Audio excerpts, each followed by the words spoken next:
this phase of care fits into the bigger picture is critically important to understanding how together we might achieve the best possible outcomes for trauma patients worldwide.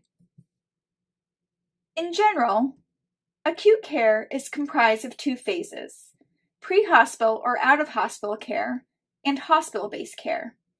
As we all know, these phases can have a critical life or death impact on patient outcome following injury. To maximize survival and minimize morbidity, acute care, especially pre-hospital care, which may have more limited resources, needs to focus on the priorities of care. Those interventions that in an evidence-based way make the greatest difference to improve patient outcome. There are two guiding principles to determine care priorities and guide our actions. 1, treating preventable death, and 2, minimizing harm or the morbidity of injury.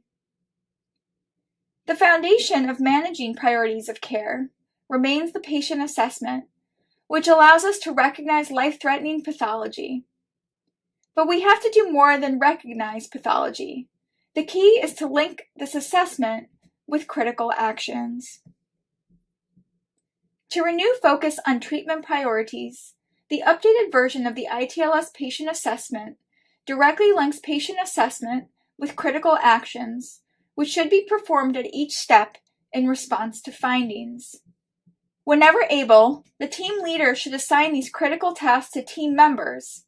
This allows for prompt identification of life-threatening injury while enabling treatment to prevent preventable death, including rapid transport, to be initiated as quickly as possible. Other than linkage to critical actions, there have been a few other modifications to the ITLS patient assessment, which, as stated, further reinforce the priorities of care. As with previous editions, the patient assessment begins with scene size-up. But the initial assessment now contains evaluation for exsanguinating hemorrhage because of the critical importance of managing this as soon as possible. Following the initial assessment, there is consideration of the mechanism of injury. Note, there should be a low threshold to evaluate the patient via rapid trauma survey, especially in the context of any altered level of consciousness.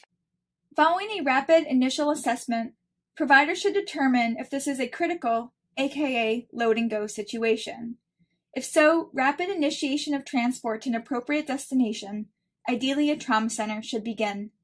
In this situation, it is expected that a reassessment exam, renamed from the ongoing survey in previous editions of ITLS to better reflect what is actually done, is performed whenever there is a change in patient's condition, a patient is moved, or an intervention is completed.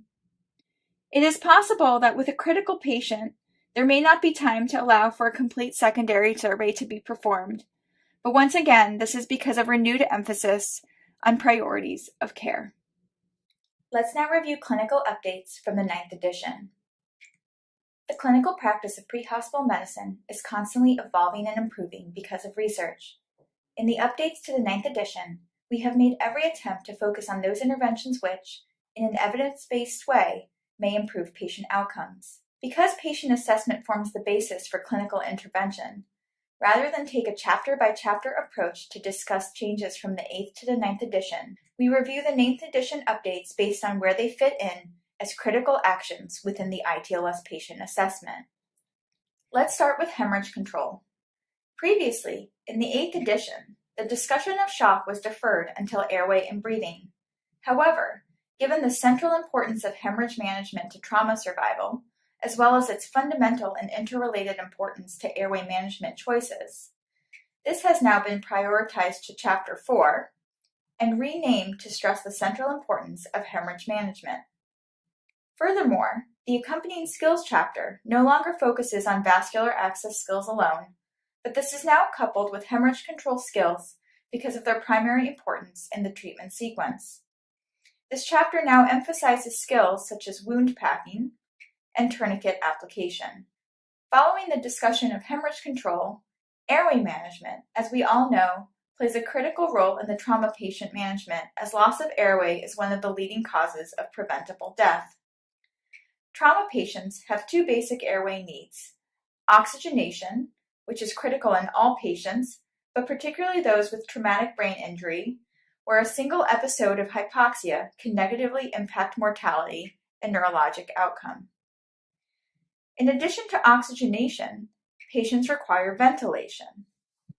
While pulse oximetry is a measure of oxygenation, hypoxia is a late finding in airway failure, which is detected much earlier by waveform capnography, which monitors ventilation. Continuous waveform capnography is a key assessment tool. Recent studies have demonstrated that this is a powerful tool that not only allows us to monitor ventilation, but also patient perfusion status.